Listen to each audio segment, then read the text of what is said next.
Gunstar Heroes, incluso nella raccolta intitolata Sega Mega Drive Classics, è un run and gun risalente al 1993 che vi consentirà di calarvi nei panni dei fratelli Blue e Red, entrambi facenti parte di un ristrettissimo gruppo d'élite denominato appunto Gunstar Heroes. La trama del gioco è molto più articolata di quanto ci si potrebbe aspettare da un gioco di questo tipo e non esente da stupefacenti colpi di scena.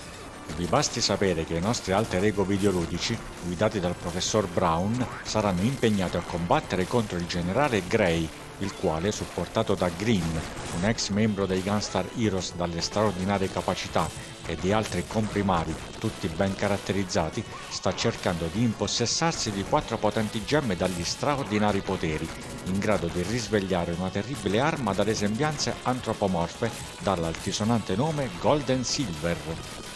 Il vostro scopo, ovviamente, sarà quello di impedire al generale Gray di raggiungere il suo malvagio intento e, già che ci siete, di punire colui che ha tradito il gruppo dei Gunstar Heroes e gli ideali di lealtà, coraggio e giustizia che esso rappresenta. Ma siamo sicuri che le cose stiano esattamente così? Tecnicamente il gioco è la perfetta trasposizione di quanto visto sul Sega Mega Drive, ma risulta gradevolissimo da ammirare ancora oggi, perché rappresenta uno dei punti più alti mai toccati da questa console. I fondali sono ben disegnati ed altamente evocativi, le scelte cromatiche sono ottime e lo scrolling fluido. Gli sprite sono sufficientemente grandi, ben animati ed ottimamente caratterizzati. I boss di fine livello sono di dimensioni ragguardevoli, splendidi da vedere e da affrontare. Gli sprites contemporaneamente presenti sullo schermo spesso sono molti, ed anche se, quando saranno troppi, assisterete a qualche lieve rallentamento, non vi preoccupate, perché ciò si verificherà solo in rari casi e non intaccheranno minimamente l'esperienza di gioco.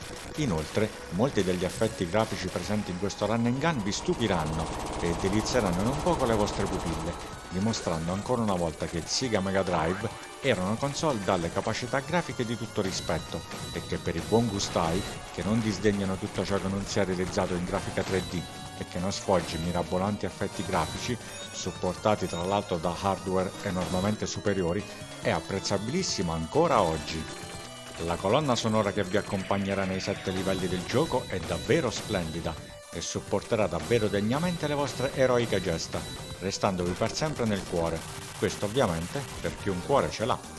Pregevolissimi anche gli effetti sonori, con l'unica eccezione delle voci, che risultano un pochino gracchianti. Il chip audio del Mega Drive è sempre stato considerato deficitario nel riprodurre questo tipo di suoni, ma è altrettanto vero che ci sono diversi esempi in altri giochi in cui esso, quando ben programmato, ha prodotto risultati decisamente migliori, per cui non posso utilizzare questa motivazione come un attenuante. Comunque sia, non preoccupatevi, perché si tratta di un lieve difetto che non intacca minimamente la bontà di questo titolo. La giocabilità e soprattutto la rigiocabilità sono ottime.